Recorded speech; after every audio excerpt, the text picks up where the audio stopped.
नमस्कार, मी फराह खान. तुम्ही बघताय न्यूज 18 लोकमत डिजिटल. हवा पाणी या विशेष सेगमेंटमध्ये येत्या काही दिवसात महाराष्ट्रातील हवामान नेमकं कसं असेल याचा अंदाज आपण घेणार आहोत. मागील काही दिवसांपूर्वी महाराष्ट्रातील अनेक भागांमध्ये मुसळधार पाऊस पडलेला होता, अतिवृष्टी झालेली होती, त्यामुळे प्रचंड नुकसान झालंय आणि पुढच्या काही दिवसांमध्ये सुद्धा महाराष्ट्रातील काही भागांमध्ये अतिवृष्टीचा इशारा आहे. त्यामध्ये विशेषतः मुंबई असेल किंवा इतरही काही जिल्हे आहेत ज्या ठिकाणी पावसाचा रेड अलर्ट जारी करण्यात आलाय. आता हा रेड अलर्ट कोणत्या भागासाठी आहे आणि कोणत्या तारखेला दिलेला आहे ते आपल्याला या सेगमेंटच्या माध्यमातून जाणून घ्यायचं आहे. आणि त्याचबरोबर हवामान अभ्यासक पंजाबराव डक यांचा अंदाज नेमका काय सांगतो परतीच्या पावसाविषयी आणि पावसाच्या इशाऱ्याविषयी तेही आपल्याला या सेगमेंटमध्ये बघायचं आहे. सगळ्यात आधी आयएमडीचा अंदाज नेमका काय आहे, येत्या काही दिवसांमध्ये पावसाची स्थिती नेमकी काय असेल आयएमडी नुसार, भारतीय हवामान विभागानुसार, ते आपण जाणून घेण्याचा प्रयत्न करूयात.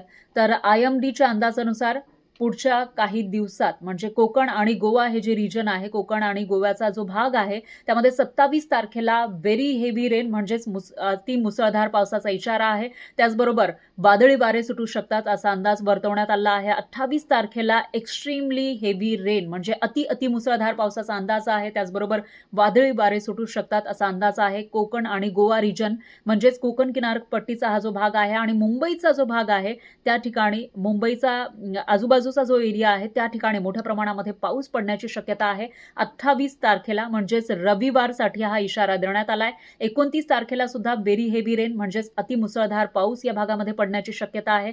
30 सप्टेंबरला सुद्धा हेवी रेन म्हणजेच मुसळधार पाऊस पडण्याची शक्यता आहे. आणि त्यानंतर 1 ऑक्टोबरला हेवी रेन म्हणजे मुसळधार पाऊस पडू शकतो. 2 ऑक्टोबरला सुद्धा मुसळधार पावसाचा अंदाज आहे. आता मध्य महाराष्ट्रासाठी आयएमडीचा इशारा नेमका काय आहे तेही आपण बघूयात. मध्य महाराष्ट्रासाठी 27 तारखेला व्हेरी हेवी रेन म्हणजेच अतिमुसळधार पावसाचा अंदाज आहे. 28 तारखेला सुद्धा एक्स्ट्रीमली हेवी रेन म्हणजे अति मुसळधार पावसाचा अंदाज आहे आणि रेड अलर्ट 28 तारखेसाठी आहे म्हणजे रविवारी मोठा पाऊस मध्य महाराष्ट्रामध्ये सुद्धा पडण्याची शक्यता आहे.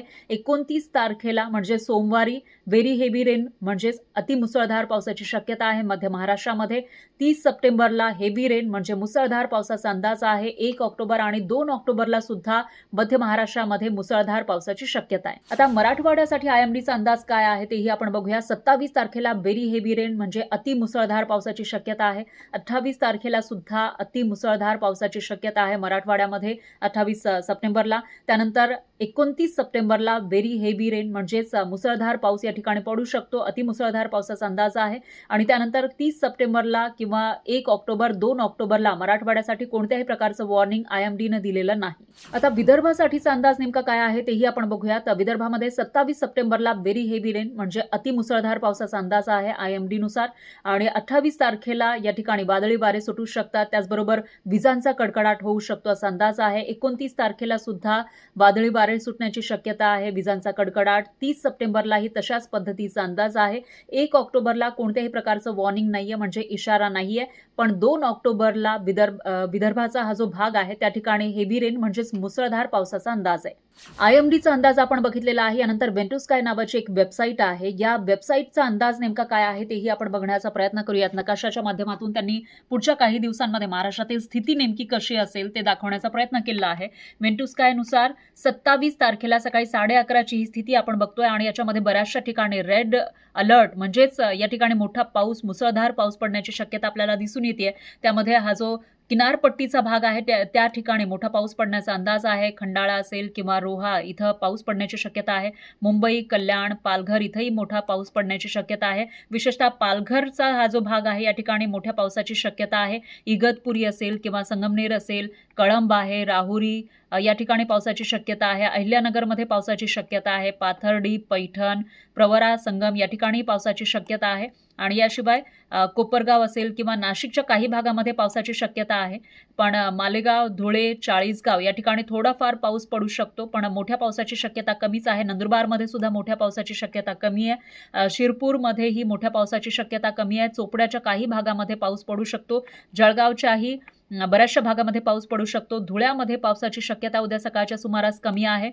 मात्र मलकापूर असेल, जळगाव असेल, खामगाव, बुलढाणा, अकोला, अकोट, अचलपूर या ठिकाणी मोठ्या पावसाची शक्यता आहे. त्याचबरोबर इकडे कारंजा, अमरावती या ठिकाणीही पाऊस पडू शकतो. यवतमाळ, पुसद, वाशिम, रिसोड, हिंगोली इथंही पावसाची शक्यता आहे. मग इकडे नांदेड जिल्ह्यामध्येही पावसाची शक्यता आहे. बसमत असेल किंवा इकडे परभणीमध्येही पाऊस पडू शकतो. अहमदपूर आहे, मुखेड आहे, उदगीर, लातूर या ठिकाणी पावसाची शक्यता आहे. धाराशिवमध्ये पावसाचा अंदाज आहे. बार्शीमध्ये पावसाची शक्यता आहे आणि बार्शीचा हा जो आजूबाजूचा भाग तुम्ही बघितला तर त्या ठिकाणी रेड अलर्ट सारखी स्थिती दिसतेय. म्हणजे या ठिकाणी अतिमुसळधार पाऊस पडू शकतो. बार्शी ते धारूरच्या मध्ये गेवराईचा जो काही भाग आहे त्या ठिकाणी सुद्धा मोठा पाऊस पडण्याची शक्यता आहे. इकडे बारामती, म्हसवड, पंढरपूरमध्ये पाऊस पडण्याची शक्यता आहे. साताऱ्यामध्ये सुद्धा पावसाचा अलर्ट आहे. महाड असेल, चिपळूण या ठिकाणी पावसाची शक्यता आहे. कराडमध्ये मोठा पाऊस पडू शकतो अशी स्थिती आपल्याला दिसते. येलो अलर्ट सारखी स्थिती आहे. रत्नागिरीमध्ये सुद्धा येलो अलर्ट दिसतोय. कोल्हापुरातही पाऊस पडण्याची शक्यता आहे. सांगलीमध्ये मोठा पाऊस 27 तारखेला सकाळी 11:30च्या सुमारास पडण्याची शक्यता आहे आणि त्याचबरोबर विटामध्ये सुद्धा पावसाची शक्यता आहे. आणि इकडे आपण विदर्भामध्ये बघितलं तर विदर्भातही रेड अलर्ट सारखी आपल्याला स्थिती दिसतीये. म्हणजे मोठा पाऊस या ठिकाणी पडण्याची शक्यता आहे. त्यामध्येही मराठवाड्यातील काही भाग आहे.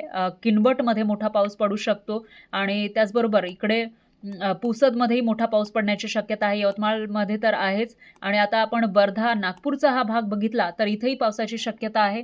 नागपूर असेल किंवा भंडारा आणि पवनी या ठिकाणी अतिमुसळधार पावसाची शक्यता आपल्याला दिसून येते. चंद्रपूरच्याही भागामध्ये पाऊस पडू शकतो. मूल असेल किंवा वणी या ठिकाणी पावसाचा अंदाज आहे आणि गोंदियामध्ये सुद्धा पावसाची शक्यता आहे.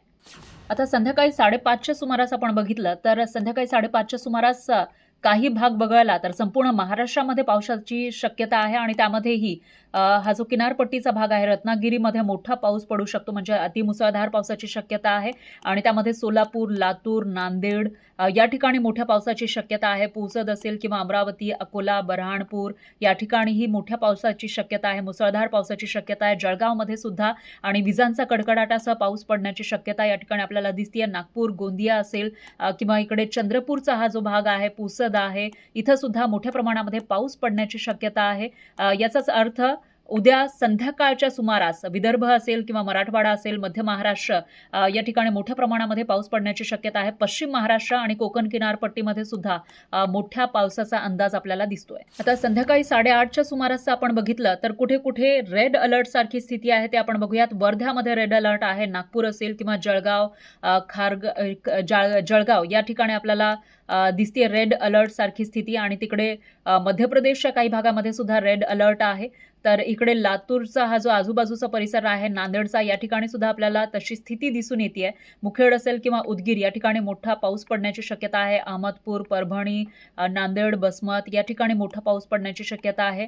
त्याचबरोबर इकडे माजलगाव, गेवराई, धारूर, लातूर आणि धाराशिव, बार्शी, सोलापूर या ठिकाणी सुद्धा मोठ्या पावसाचा अंदाज आहे. आता 27 तारखेला आपण मध्यरात्रीच्या सुमारास बघितलं तर मध्य महाराष्ट्रामध्ये विशेषतः आणि त्याचबरोबर विदर्भामध्ये आणि मराठवाड्यामध्ये मोठा पाऊस, मुसळधार पाऊस पडण्याची शक्यता दिसतेय. त्यामध्ये नाशिकमध्ये सुद्धा मोठा पाऊस पडू शकतो. इकडे नंदुरबारलाही अंदाज आहे. मालेगावमध्ये पाऊस पडू शकतो आणि जळगावच्या काही भागामध्ये अति मुसळधार पावसाची शक्यता आहे. विशेषतः चाळीसगाव आणि पाचोऱ्यामध्ये मोठा पाऊस पडू शकतो. सिल्लोडमध्ये सुद्धा मोठा पाऊस पडू शकतो. संभाजीनगरला सुद्धा पावसाचा अंदाज आहे. इकडे पैठण असेल, गेवराई असेल, माजलगाव आहे, परतूर आहे, जालना, धारूर या ठिकाणी सुद्धा मोठा पाऊस पडण्याची शक्यता आहे. त्याचबरोबर अहमदपूर असेल किंवा मुखेड, उदगीर, लातूर या भागामध्येही अतिमुसळधार पावसाची शक्यता आहे. नांदेड, बसमत, परभणी इथंही मोठा पाऊस पडण्याची शक्यता आहे आणि रेड अलर्ट सारखी स्थिती आपण बघितली तर इकडे अमरावती, आर्वी, काटोल, अचलपूर, अकोला, कारंजा या ठिकाणी मोठ्या प्रमाणामध्ये पाऊस पडण्याची शक्यता आहे आणि त्याचबरोबर अकोटमध्ये सुद्धा मोठा पाऊस पडू शकतो आणि इकडे नागपूर असेल किंवा भंडारा, गोंदिया या ठिकाणी थोडाफार पाऊस पडण्याची शक्यता आहे. आता 28 सप्टेंबरला म्हणजे येत्या रविवारी कुठे कुठे पावसाचा अलर्ट आहे ते आपण सगळ्यात आधी बघून घेऊयात. याच्यामध्ये मुंबईचा हा जो भाग आहे त्या ठिकाणी रेड अलर्ट सारखी स्थिती आपल्याला दिसून येते. म्हणजे मुंबई असेल, कल्याण असेल, खंडाळा आहे, रोहा आहे, पुणे या ठिकाणी सुद्धा अति मुसळधार पाऊस पडण्याची शक्यता आहे. त्याचबरोबर पालघरमध्येही मोठा पाऊस पडण्याची शक्यता आहे आणि याशिवाय नाशिक जिल्ह्यामध्ये सुद्धा रेड अलर्ट सारखी स्थिती आपल्याला दिसून येते. म्हणजे मोठा पाऊस या ठिकाणी पडू शकतो. इगतपुरीमध्येही अतिमुसळधार पावसाची शक्यता आहे. संगमनेर, कोपरगाव, प्रवरा, संगम, राहुरी आणि त्याचबरोबर संभाजीनगर या ठिकाणीही अतिमुसळधार पावसाची शक्यता आहे. सिल्लोड असेल किंवा इकडे धुळे जिल्ह्यामध्ये आणि जळगाव जिल्ह्यामध्ये सुद्धा बऱ्याचशा भागामध्ये अतिमुसळधार पावसाची शक्यता आहे. रविवारी सकाळी 8:30च्या सुमारासची ही स्थिती आपण बघतोय. याच्यामध्ये मोठ्या प्रमाणामध्ये हा जो कोकण किनारपट्टीचा भाग आहे, मुंबई आहे, पालघर आहे किंवा नाशिक जिल्हा आहे, म्हणजेच आपल्याला असं म्हणता येईल की मध्य महाराष्ट्र त्याचबरोबर पश्चिम महाराष्ट्रामध्ये सुद्धा काही भागामध्ये, मराठवाड्यामध्ये अतिमुसळधार पावसाची शक्यता आपल्याला दिसून येते. आता रविवारी मध्यरात्री आपण बघितलं, म्हणजे रात्री 11:30च्या सुमारास बघितलं तर मुंबई, पालघर या ठिकाणी एक रेड अलर्ट सारखी स्थिती आपल्याला दिसून येते. म्हणजेच पालघरमध्ये मोठ्या प्रमाणामध्ये रविवारी संध्याकाळी रात्री 11:30च्या सुमारास पाऊस पडू शकतो. कल्याणमध्ये सुद्धा आणि इगतपुरीमध्ये सुद्धा अतिमुसळधार पावसाची शक्यता आहे. मुंबई आणि आजूबाजूच्या परिसरामध्येही पावसाची शक्यता आहे. त्याचबरोबर इकडे कोपरगाव आणि माजलगावमध्येही मोठा पाऊस रविवारी संध्याकाळी 11:30च्या सुमारास पडू शकतो. आता 29 तारखेला म्हणजे येणाऱ्या सोमवारी महाराष्ट्रामधील पावसाची स्थिती नेमकी काय असेल हे आपण विंटू स्कायच्या माध्यमातून बघतोय आणि याच्यामध्ये किनारपट्टीच्या भागामध्ये पाऊस पडण्याची शक्यता आहे. त्याचबरोबर मराठवाड्याचा काही भाग आणि विदर्भाच्या काही भागामध्ये आणि याशिवाय मध्य महाराष्ट्रामध्ये सुद्धा पाऊस पडण्याची शक्यता आहे.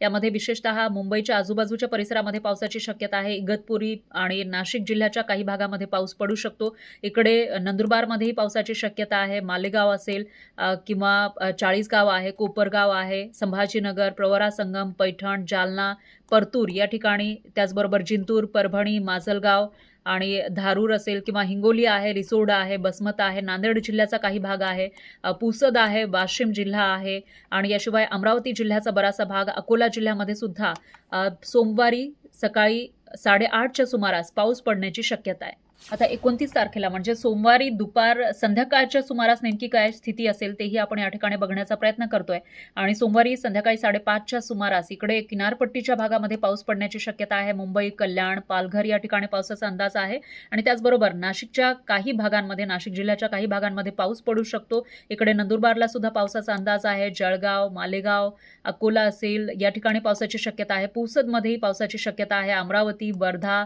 नागपूर या ठिकाणी पावसाची शक्यता आहे. गोंदियाचा हा जो भाग आपल्याला दिसतो इथं मोठा पाऊस पडण्याची शक्यता आहे आणि याशिवाय चंद्रपूरच्या काही भागामध्ये पाऊस पडण्याची शक्यता आहे. मग इकडे मूलमध्ये पाऊस पडण्याची शक्यता आहे आणि त्याचबरोबर हिंगणघाटचा हा भाग, वर्धा असेल किंवा नागपूर, काटोल, अरबी, वरुड या ठिकाणी सुद्धा पावसाची शक्यता आहे. आता 30 तारखेला सकाळी 8:30च्या सुमारास नेमकी काय स्थिती असेल तेही आपण जाणून घेण्याचा प्रयत्न करतोय. तर याच्यामध्ये 30 तारखेला इकडे गुजरातच्या पट्टीमध्ये सुरतचा हा जो भाग आहे त्या ठिकाणी मोठ्या प्रमाणामध्ये पाऊस पडण्याची शक्यता आहे. रेड अलर्ट आपल्याला दिसतोय, पण मुंबईमध्ये तसा मोठा पाऊस पडण्याची शक्यता कमी आहे. थोडाफार पाऊस पडू शकतो. त्यामध्येही किनारपट्टीचा हा जो भाग आहे, मुंबई, कल्याण, पालघर या ठिकाणी मात्र मोठा पाऊस पडण्याची शक्यता आहे. 30 तारखेला म्हणजे मंगळवारी सकाळच्या सुमाराशी ही स्थिती आपण बघतोय. रोहा, महाड, खंडाळा, चिपळूण, रत्नागिरी या ठिकाणी पावसाची शक्यता आहे. मालवणमध्ये सुद्धा पाऊस पडू शकतो आणि त्याचबरोबर साताऱ्यामध्ये सुद्धा पावसाचा अंदाज आहे. पुणे जिल्ह्याच्या काही भागांमध्ये पाऊस पडू शकतो. इकडे संगमनेरला पावसाचा अंदाज आहे. नाशिक जिल्ह्यामध्ये सुद्धा पाऊस पडू शकतो. माळेगाव, कोपरगाव या ठिकाणी पावसाची शक्यता आहे आणि त्याचबरोबर नंदुरबारमध्ये सुद्धा पावसाचा अंदाज आहे आणि हा भाग सोडला तर दुसरीकडे मात्र तसा पाऊस पडण्याची शक्यता कमी आहे, पण थोडाफार पाऊस पडू शकतो आणि गोंदियामध्ये सुद्धा म्हणजेच विदर्भामध्ये 30 तारखेला काही भागांमध्ये पाऊस पडू शकतो. नमस्कार, मी पंजाब डक. आज आहे 26 सप्टेंबर 2025. मी आहे केरळमध्ये आणि या ठिकाणाहून महाराष्ट्रातल्या शेतकऱ्याला अंदाज देणार आहे. कारण की राज्यामध्ये काय झालं की राज्यामध्ये 27 तारखेपासून 27, 28, 29, 30 आणि 1-2 ऑक्टोबरच्या दरम्यान राज्यात तुम्हाला सांगतो की महाराष्ट्रात पूर्व विदर्भ, पश्चिम विदर्भ, दक्षिण महाराष्ट्र, उत्तर महाराष्ट्र, कोकणपट्टी, खानदेश, मराठवाडा सह राज्यभर तुम्हाला सांगू इच्छितो की मुंबईकडे अतिमुसळधार पाऊस पडणार आहे म्हणून हा अंदाज लक्षात येतात. पुण्याला देखील अतिमुसळधार पाऊस पडणार आहे म्हणून पुणेकरांनी, मुंबईच्या सर्व जनतेने हा अंदाज लक्षात येतात. राज्यातल्या सर्व शेतकऱ्याला सांगू इच्छितो की म्हणजे पाऊस आज रात्री 26 तारखेलाच विदर्भाकडून सुरुवात होईल, पण राज्यात मात्र ठिकठिकाणी तुम्हाला सांगू इच्छितो की ठिकठिकाणी बीड जिल्हा झालं, लातूर जिल्हा झालं, परभणी जिल्हा झालं, धाराशिव जिल्हा झालं, जालना जिल्हा झालं, संभाजीनगर, अहिल्यानगर, सोलापूर जिल्हा, सांगली, सातारा, कोल्हापूर, त्याच्यात नंतर पुणे जिल्हा, मुंबई, इगतपुरी, नाशिक सगळीकडं म्हणजे 27 ते 2 ऑक्टोबरच्या दरम्यान काही ठिकाणी अतिमुसळधार पाऊस पडेल, कुठं मुसळधार पडेल, कुठं रिमझिम पडेल, म्हणून हा अंदाज लक्षात घ्यायचा. म्हणून म्हणतो राज्यातल्या सर्व शेतकऱ्याला सांगायचं, तुम्ही काय करायचं, 27 ते 2 ऑक्टोबर पर्यंत आपली स्वतःची काळजी घ्या, पाळीव प्राण्याची काळजी घ्या, आपली जनावरे नदीच्या तीरावर बांधू नका. आणि राज्यातल्या सर्व शेतकऱ्याला परत एक सूचना देते की या पावसामध्ये विजेचं प्रमाण जास्त आहे, त्याच्यानंतर वाऱ्याचं देखील प्रमाण जास्त असणार आहे. आणि त्याच्यामध्ये तुम्हाला एक सांगू इच्छितो, थेंबाची साईज देखील मोठी आहे, त्याच्यामुळं ओढे नदी नाल्याला पूर येणार आहे. पूर आल्यामुळं काय होतं की तळ्यामध्ये पाणी आल्याच्या नंतर काय होतं की तळ्याचं पाणी देखील सुटणार आहे. म्हणून गावकऱ्यांना देखील स्वतःची सतर्कतेची काळजी घ्यायची. पण खास करून मुंबई, पुणे, अहिल्यानगर, सोलापूर, बीड जिल्हा त्या सर्व शेतकऱ्याला सांगू इच्छितो की शेतकऱ्याला सांगू इच्छितो की 27 ते 2 ऑक्टोबरमध्ये तुमच्या भागामध्ये काही काही ठिकाणी अति मुसळधार पाऊस पडणार आहे. म्हणून हा अंदाज लक्षात घ्यायचा. मुंबईकरांना देखील सांगू इच्छितो की मुंबईकडे देखील काही काही ठिकाणी अति मुसळधार पाऊस पडणार आहे. म्हणून काय करायचं, 28, 29, 30च्या दरम्यान तुम्ही स्वतःची काळजी घ्या. कारण की राज्यभर काही ठिकठिकाणी मोठा पाऊस पडणार आहे आणि हे पाऊस शेवटचा असणार आहे. म्हणून हा अंदाज लक्षात घ्यायचा. ऑक्टोबरच्या दुसऱ्या आठवड्यामध्ये पाऊस निघून जाणार आहे. म्हणून हे देखील लक्षात घ्यायचं. फक्त राज्यामध्ये आता 2 ऑक्टोबर पर्यंत जोराचा पाऊस पडणार आहे. म्हणून हा अंदाज लक्षात घ्यायचा. धन्यवाद.